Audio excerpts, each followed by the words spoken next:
2,000 years ago, God spoke to a man called Abraham. Through thee, all nations will be blessed. Setting in motion an irrevocable link between heaven and earth. A link that bestows powers and blessings, but also terrible consequences. The men that knew this power used it to build the greatest nation on earth. Others threatened to use it to destroy us. An ancient battle that continues today. The Covenant, America's sacred and immutable connection to ancient Israel, by Timothy Ballard. This is such a shocking book because of its truth that you don't even know. It is shocking because so much of this history has been completely dismissed and buried. Why? 1776, George Washington says, beg for forgiveness, fast and pray, beg the Lord to be on our side, or that we can be on his side. And he did it again in July. We'll explain what happened because of that day. I'm joined with Tim Ballard. He's a historian, author of The Covenant, available now at legendslibrary.org and also on amazon.com. Welcome. How are you, sir? I'm great. It's great to be here. You put this book together, and this is not the book you expected to write. That's correct. Okay. You were writing a book on foreign policy. I work for the United States government, and a lot of work overseas and helping children who are being exploited. And I was fascinated by the power for good that America was in this instance. And I wanted to kind of find the roots of that greatness. And I thought I should start with a chapter or two on the founding, because there's something there probably. Well, I never got to the foreign policy part. Those two chapters turned into a whole book. And that goodness is the title of the book. That goodness, the power, is the covenant. You know, de Tocqueville said that we are, he's credited as saying, he found America's goodness in her churches. We are great because we are good. This is much further than just be good. That's right. Right? That's right. Take me from Columbus and tell me the story of what the covenant is. The covenant is, I will be your God, you will be my people. We read about this in the Old Testament. Well, what if the Old Testament story is replayed on American soil? And my contention is that it was. And we can go back to Columbus himself. What a fascinating person in our history that is completely underrated and cast aside. Columbus understood a lot of things about what he was doing. And he said, if you read in his journal, the book of the prophecies, he called it, he said, I am discovering a new world. He thought it was the Indies, but it was a new world. And it's going to begin a chain of events that will restore Israel. This is so amazing, as we talked about on my radio program today, because maybe 2 years ago, I went to a few scholars, including Dr. Peter Lilback, and I said, I'm telling you, we made a covenant, and our founders knew it, and it was all leading up to the founding of Israel. And the question will be whether we are now, if we've outlived our usefulness because we're no longer living the covenant. And Peter said to me, Glenn, he's a formal scholar on George Washington and his religious writings, and he said, I don't think you can make that case. And I said, Peter, would you just look? He was on the show a couple of months ago, and he wrote a little book about that big just on what George Washington said about Israel. He called me up and he said, Glenn, believe it or not, I think you're right. I think you're right. And it only makes common sense. We talked about this earlier today. America's Prophet, this is Bruce Feiler. Excellent book. Great book. It's about how America, all the way from the Pilgrims and Columbus, knew they were coming over. I haven't read this. You got to read it. I got to read it. Yes. Okay. And then McCullough. Awesome. McCullough also talks about something that you talk about in your book, which is, he talks about the fog, but you talk specifically about the covenant of that fog. Right. Explain what George Washington did. On May 17th, 1776. Today, which awesome that I get to be here explaining it today. George Washington called his men to fast and pray. And he told them that we will only be victorious if God blesses our arms. And he actually issued that in conjunction with the Continental Congress. And he did it again in July. In fact, he did it before all the major miracles and battles that we can read about. And so he knew the British were coming. And he knew when they came, I mean, he's leading a band of citizen soldiers, farmers, and what's he thinking? How on earth is he going to take on the superpower of the world? Because he knows something, the secret. There's a covenant, and he can tap into it, and he's trying desperately to do it. He issues these calls. Now, the Battle of Long Island begins, and we know the story. The British. Most people don't. You're probably right. And so what happens? The Americans get routed. They get spanked pretty hard. Washington and his men go running back to the East River. They've got to get over this mile-wide East River back into New York, back to safety, and get out of town. The problem is the British are sending up their powerful navy to sandwich them in at Brooklyn Heights. Right. So what does Washington do? He says, we're going to cross anyway. His commanders say, you're nuts. How are you going to do this?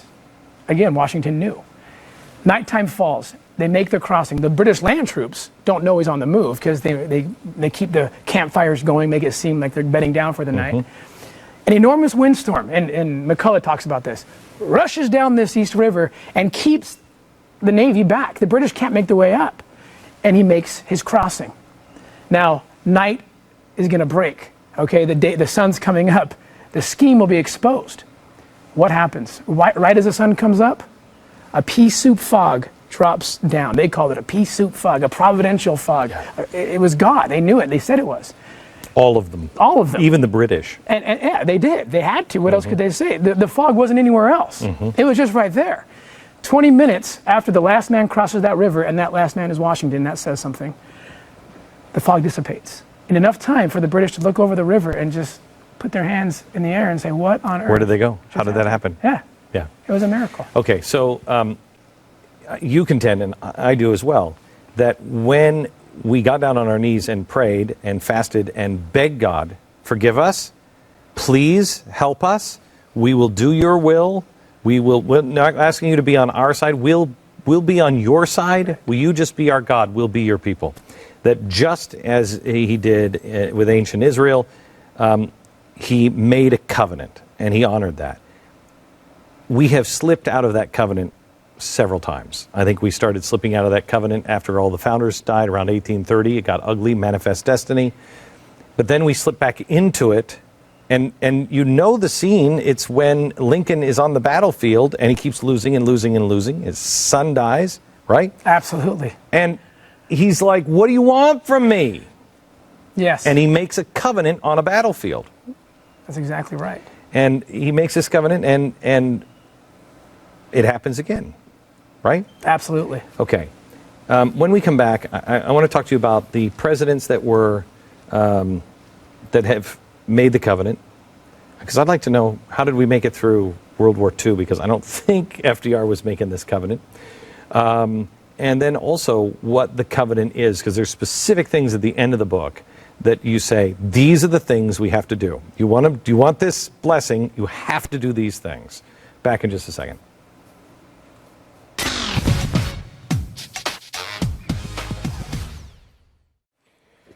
We're talking about a book called The Covenant that is an absolute must-read. It is a lost portion of history in America that is absolutely, positively true. Timothy Ballard is the author. I want to, first, before we go to what we have to do, I want you to take me through 1775, Boston, what happened, triple miracle. The triple miracle. A pattern was set. We've talked about the pattern in 1776, the invocation of the covenant. But this was actually happening before Bunker Hill. They were issuing, Washington and the Congress were issuing pleas to the nation to beg forgiveness, to turn to God.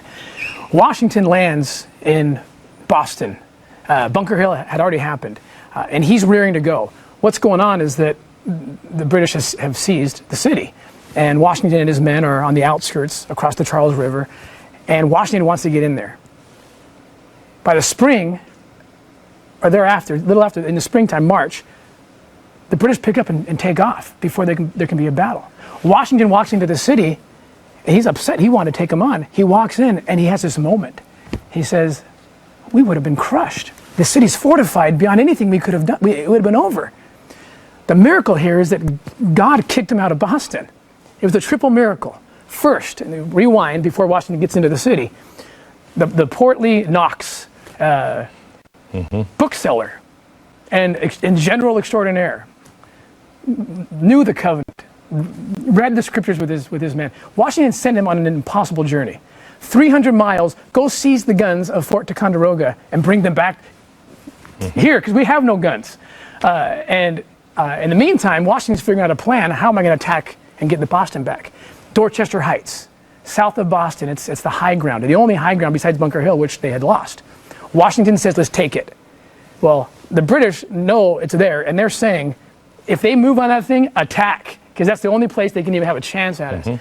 Washington tells his commanders, we're taking the heights. They say, you're crazy. Again, we're moving. He moves them. Just before he's about to go, Henry Knox shows up with a cannon. Okay, then, talk about a providential fog.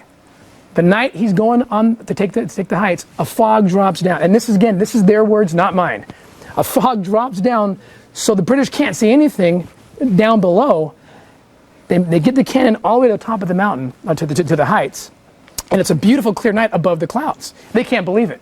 They're saying, God's doing this for us. In the morning, the British look up there, and they say, one of the commanders, hilarious, he says, I think Washington must have found Aladdin's wonderful lamp. What just happened? Now Washington thinks we're going to take them. We're going to get them. Howe, the general on the British side, kind of freaks out and says, we got to go now. Let's attack. He gets his men all ready. They get in the boats to cross the river. The hurricane. Miracle number 3. The hurricane hits, pushes them back, destroys their plans, and really, Howe gets scared. He's like, I'm out of here. I am out of here.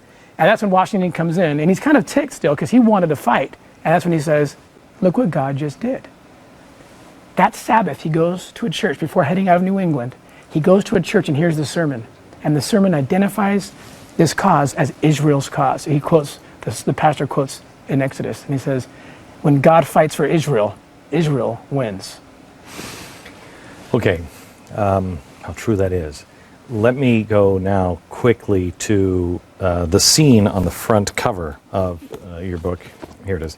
This is Washington taking the oath. Yes. Tell me what he's got his hand on the Bible. Yes. He ad-libs, so help me God. Yes. What's the scripture? The scripture. Now, the scripture, to get the full context, you really have to read, because it's deep and it's profound. It's from Genesis 49. People say that the Bible doesn't talk about America. The Bible doesn't have anything to do with America. I take issue with that. I believe it does, and I believe Washington knew it did. Washington had his hand in a scripture that most people wouldn't even recognize. It is profound. It's the key to unlocking the prophecies about America. I believe the ancients did see America, and I believe I have proof of it. And that's in the book? It's in the book. Okay. Explain World War II. How did we, I guess the people were good, but I don't think FDR was making covenants with God. But the question is, who sealed the deal? Who was the president when we achieved our victory? That's significant. There's a covenant maker in Harry Truman.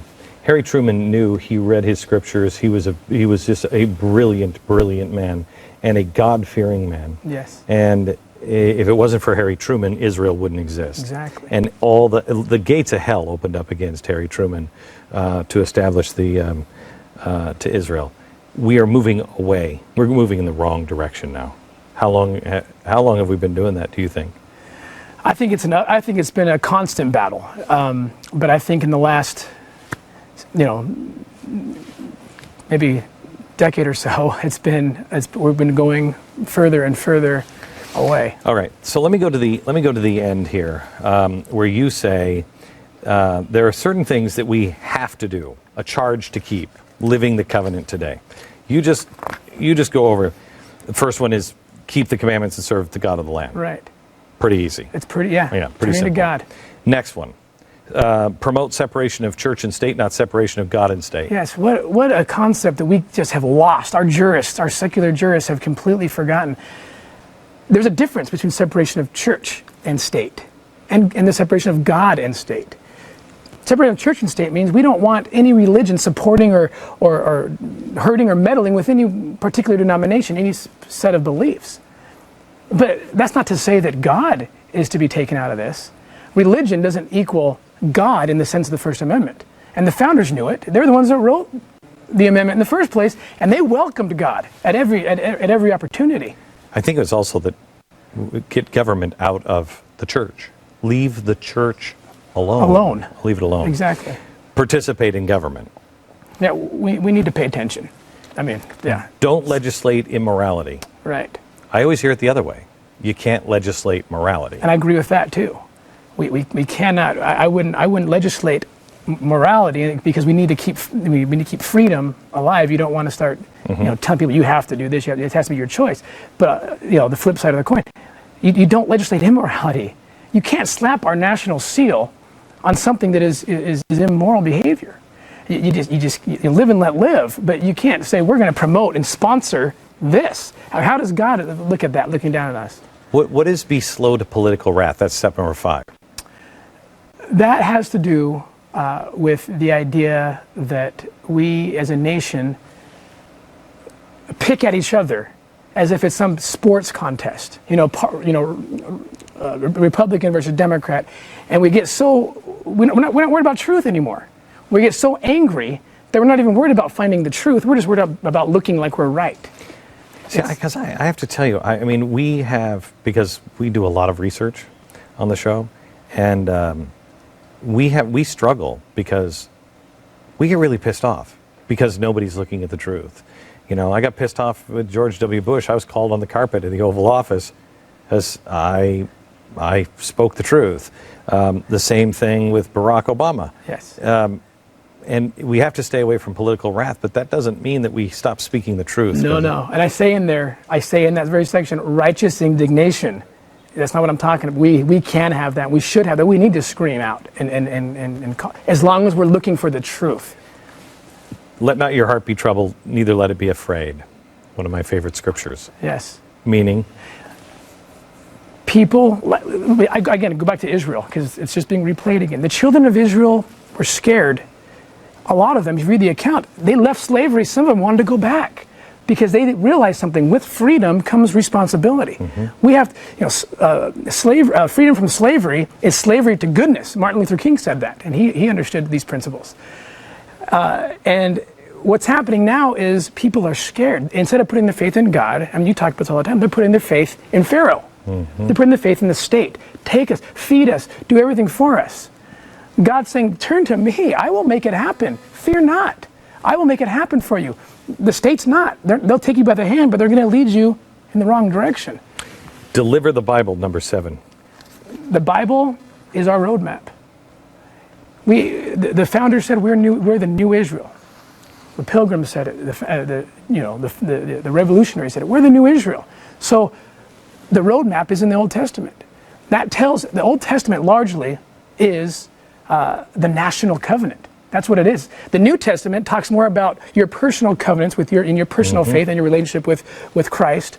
But the Old Testament is largely the national covenant. It's our story, which is why the founding fathers quoted more out of the Old Testament than any other book. And I'm talking non-religious books. Oh, I know. 33% more. Right. Than anything else. It was their inspiration because they were invoking the same covenant. And this is the last one. And what do you mean by take the blessings to every nation? That means we stand for these for constitutional principles. God gave us this land. He gave us the power. We must take a stand. We don't turn our backs on the oppressed. I'm in a job where I'm lucky to see the United States going out into a foreign country and finding children who are being abused in the worst way. And I get to be part of helping bring the power of the United States to liberate them. And I don't like to see stories where we forsake people overseas who are good people trying to do good things. This is a This is an important book. It is an important story that you're not going to get anyplace else. You're not going to get the story of the covenant. Nobody even speaks in these terms anymore, but I am telling you, I know it to be true. I know it to be true that we would not have been able to beat the British. We wouldn't have been able to conquer slavery and save the Union. We wouldn't have been able to win the Second World War. Israel wouldn't have been established. We wouldn't have been the people to do any of this stuff had we not made a covenant with God. The name of the book is The Covenant. Go to Amazon.com right now and grab your copy of it and read it. The Covenant by Timothy Ballard. Thank you, Tim. Thank you. Appreciate it. Back in a minute.